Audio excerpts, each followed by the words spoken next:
Hey guys, welcome to yet another Battleblood commentary. So, this match we have a 44. We're all sporting our amulets here. So as you can see, we have a double life amulet combo. So that means Ronan, because he's also a semi tank in a way, being able to resist other damage better than Fallon. He's going to also act as a healer too. So we have technically three healers here. But then. Cassandra and Fallon are the offensives, as you can see, with Cassandra playing the Myth Amulet here.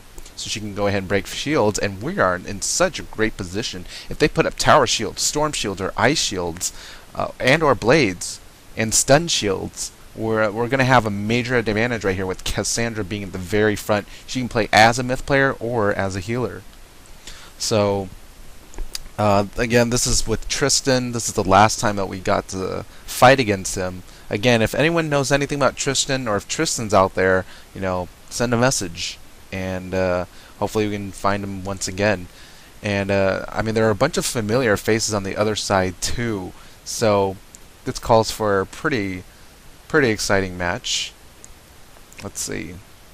So let's really a defensive strategy right here, and this is pretty standard warlord play. You're going to make sure that you can't get stunned at any point, because again, you don't want surprises.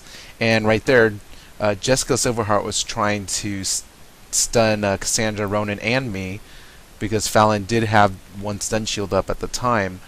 But instead, Cassandra and Ronan playing, just in key, just in tune with the style of this age, and placed out their convictions right away.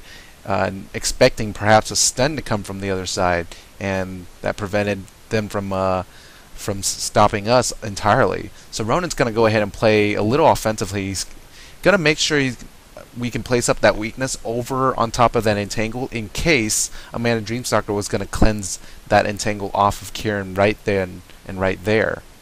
So went ahead and played offensively, had Ronan use his pips so he can actually weaken the other side, and also again block off that entangle from being cleansed. And in case the other side does plan to hit, we'll be ready for that too. He's basically saved his teammates some extra health points. Meanwhile, Amanda playing that stun shield on top of the Myth player right there. So as you can see, they're doing their best to make sure that the other side can't get stunned with a one attack. But what they don't know is that, perfect catch with these Myth amulets, and Cassandra in the front right there, we can go ahead and take us. You can keep putting up shields, but we'll go ahead and take them down all together. So here we go. We're going to take off those weaknesses for them, but they're going to expect. Most of this team tends to kick off those weaknesses. They actually do not hit with them on. So might as well trick them out a little bit and make them believe that, oh, we have these weaknesses on us still. So we're going to go ahead and just slam into you and remove all those shields right here and try to stun the Myth player. We don't want that Myth player playing her Earthquake, removing our ice shields or our stun shields, which will give Amanda Dreamstalker and or Tristan a chance to stop us. So Ronan gonna blade up, and I also casted a Frost Giant because our main plan here is to take out that Myth player. Not only stun her, but also potentially set her in a state where it forces the life player to have to use his pips next round. They may not have foreseen that with all those storm shields on top, that Fallon could have in any way hurt them that hard, hurt them that much. But as you can see with the Earthquake right there, we were able to sneak in that damage, and I'm going to get a bladed Frost Giant out here. And we did get lucky on this, on the getting through their convictions, but because I had played another stun spell and not necessarily an AoE spell like a Blizzard, for example, that I was hoping to stun through their convictions too, relying on a little bit of luck right here, and that actually worked in our favor this time through Fallon's Stormlord. So now they've lost their Myth player. She's lost all her shields, she's lost all her stun shields, and she's lost her pips, and that's the most important thing. Now they have to play 3 cards at a time until they can heal. So now it's all about heal suppression, whether it means if we have a death, we're going to play Doom and Gloom and or infections all over. Make sure they can't recover their dead player And if we're going to play any dispel, try to block it off right here. So that's what Ronan and Cassandra are doing at this point. We're going to go ahead, I'm going to go ahead and try to stop the first player from healing the second player. If anything, we don't want him gaining any health.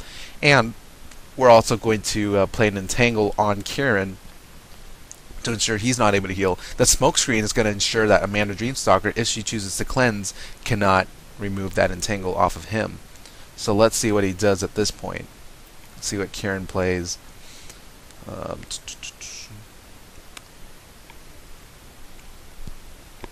think Tristan was attempting to hit, but he can go ahead and try to hit now, because if you notice, Cassandra and Ronan's convictions are on their very last counter at this point.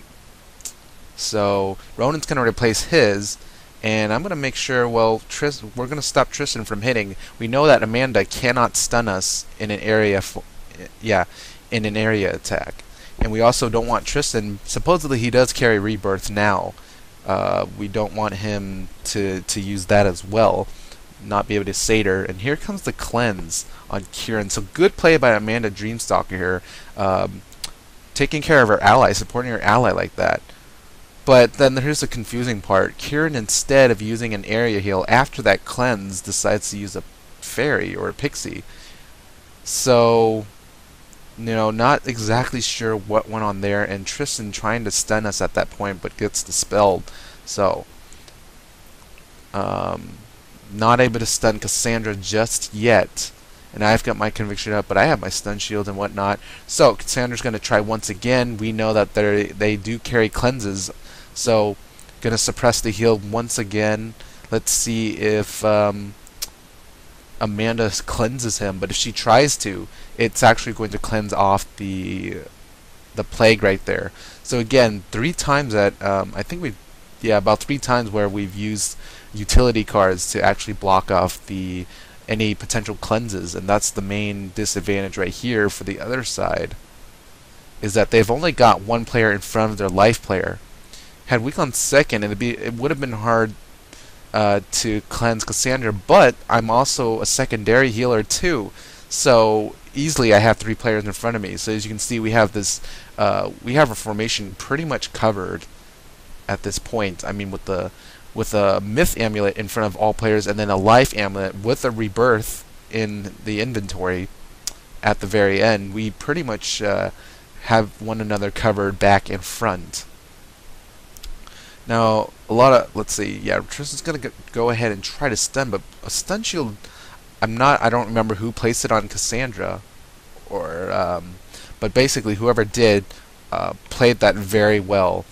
They were ready to make sure that she can't get stunned, and there are convictions on Ronan and Fallon. So, and I have my own stun shields from the blinding light earlier, so we're all protected from any stops right here. So Tristan could have used a snow angel, perhaps. I mean, if he had 7 pips, there isn't really any choice, but would have done a lot more damage had he or would have made a better investment had he played a damage card. So anyways, we're gonna earthquake it again. Tristan believing, oh, you know what, since I'm life dispelled, you know, I have to remove this myself unless they want to go ahead and cleanse me. So we're going to go ahead and just slam the earthquake and get rid of the stun shields as well. We're going to try to prevent Kieran from reacting. Let's see if he's able to play his... Let's see. Yeah, let's see if he plays a rebirth. He has his chance right now. No, he's going to entangle Cass instead. And Tristan doing a nice block right there, so we can't cleanse that off Cass, if anything. So now they're assuming that Kieran is safe from life dispels at this point. Fallon doing a beautiful job blocking off Amanda with that dissipate, so now she can't cleanse, if anything. And Kieran lost his chance at this point, so you know, unfortunately not sure what he could have healed at that point. He had 2 windows to heal himself, but he didn't do that. So he played way too cautiously, I think. But then again, against TPC, you just never know what you're going to get, right? So let's see if he plays into that. It was either the dispel or an area heal.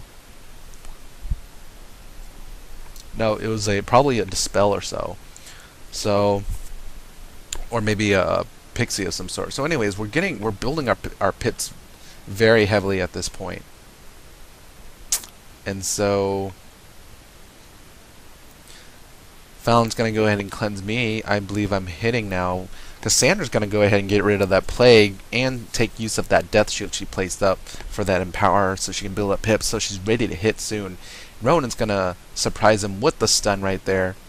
So, and then because I have that, because we have Ronan stun, oh, I guess I wasn't cleansed. It's okay. She's going to cleanse herself for a hit next. But, you know, had, let's see, what was I saying? Oh, because Ronan had played that stun, it allowed me to not play my weaker Frost Giant, but instead use my Snow Angel, which does a lot more damage overall. So let's see what Amanda does. She's not able to attack or cast. And the other two are stunned at this point, getting hit by even more damage. So now Fallon is ready to hit. Ronan's ready to hit maybe with a Sandstorm. Cassandra's ready to hit with a Force Lord. We can do some massive damage to the other two players at this point. And I can play, well, I don't have a Blizzard anymore, but it's going to hurt. But meanwhile, Ronan's going to suppress any heals, so in case Fallon misses and is not able to kill Kieran, because I don't believe Force Lord would be able to take him out, even with the Snow Angel tick on top of him. We're going to ensure that they cannot heal as fast, just in case Sprightlies do pop off after Fallon hits. I mean, they're going to recover all that damage, and we basically don't want them receiving all of that recovery back. So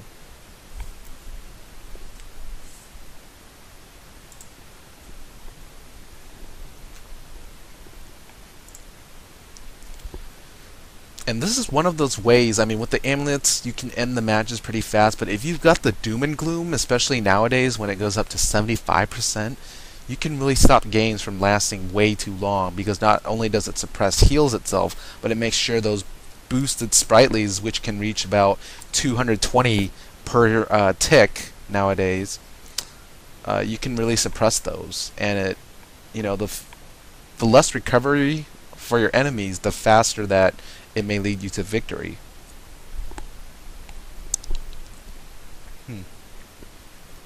So I'm going to play that Stun Shield on top of Cassandra. Make sure, I mean, you know, she didn't have to play that many convictions, you know, and probably she found some a little bit too late. I mean, it's never too late for a conviction, but in this case, we did keep her up with a bunch of stun shields in the meantime when she didn't have conviction. So ensuring that our first player, not only a healer but also a shield remover and a blade remover, is able to move at all times is very, very important. So let's see what Tristan does. He can probably play an Ice Bubble to remove the Doom and Gloom and allow himself to heal someone else another turn, but instead he's going to try to go out in style by hitting us, just, you know, throwing his cards, because at this point, if he does play that Ice Bubble, it will be a benefit for me. And they, even though they have two ices on the other side, they only have one that's living right now.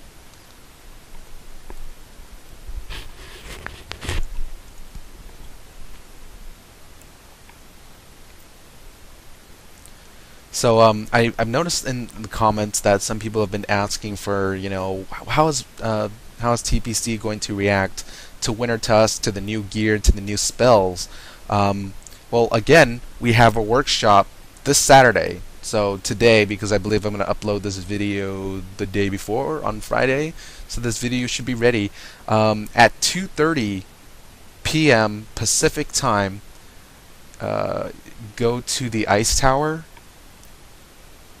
Actually, at 2 p.m. Pacific time, go to the Ice Tower within Ravenwood at the Sunbird Realm, and you should find Vanessa Wildbreeze or something of that name. And that would be a port bus to a PvP workshop that we're doing. TPC will actually be showing up in an MFP to show different combos, different strategies that you may see in the arena today, because we've taken some notes, not necessarily from watching the matches ourselves. We haven't been to the arena that often. We've been busy with Wintertusk trying to get all of our universal gear, especially trying to get Cassandra and Dragonheart's boots, which have failed to show up over the past week and then some. So we haven't touched the arena all that much, but we've been keeping our minds pretty busy, been thinking of a lot of different strategies and potential. I mean, to be honest, there's a lot of new spells that can counter TPC directly. Like our team build, basically.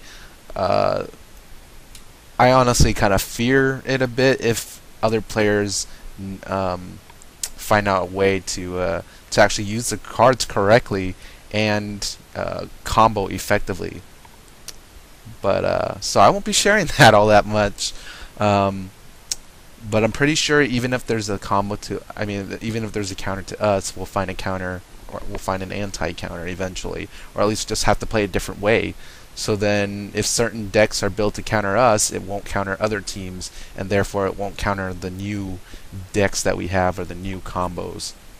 So again, it's all about surprises. I actually picked up the book, The Art of War, today at a bookstore, used bookstore. It was just hanging around near the Amy Tan books as well.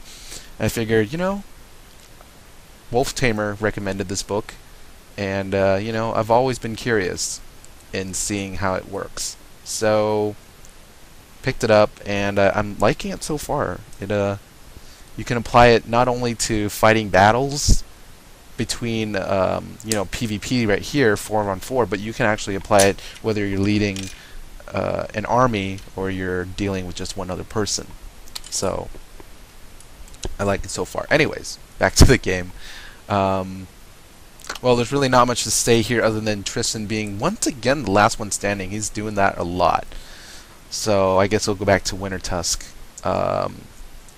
Basically, we're going to show some innovative uses for Insane Bolt. Yes, we are going to use that. Legion Shield a little bit. Triage, I know Cassandra would love to use it, but I think with the strategies that we have, we don't have too much trouble against damage over times now. We will have to expect that more Necromancers will be used. They're very, very versatile, and if they can gargantuan their cards now, it's going to be a new generation, and basically it's going to be a lot tougher. You're gonna have to worry more about having death shields actually if you're fighting against 4 Necromancers, because the Doom and Gloom already shuts off a healer, right? So we'll be exploring how to counter those and how to utilize 4 death players in Wintertusk. I wouldn't be surprised if I saw 4 life players from now on. I mean, Brilliant Light and those Unicorn Hammers. So we'll be going over that tomorrow. Or today, whenever you see this. And if you missed it, I'll actually be recording it to live stream, and then I promise I'll be uploading the event for you guys to see exactly what goes on. So even if you can't make it, don't worry, you're not missing out too much, but you actually learn a lot more, and you actually can field us your questions directly and have them answered directly if you actually do attend. But other than that, you can still enjoy it. You can still learn, even if you're not there. So, anyways, this is thanks for your time once again. Hope you enjoyed the match, and unfortunately, hoping to see Tristan once again. And so yeah, hopefully we'll see you guys at the PvP workshop again, 2:00 p.m. Pacific at the Ravenwood Ice Tower in the Sunbird Realm, and we'll be there. I'll have Vanessa Wildbreeze stand there until 2:30 p.m. Pacific, so about half an hour to catch on that, and then we'll get started there. It'll be a few hours, depending on how many questions and how many experiments we have. So hope to see you guys there, and see you. Yeah, hope to see you in the spiral for real now, and GG.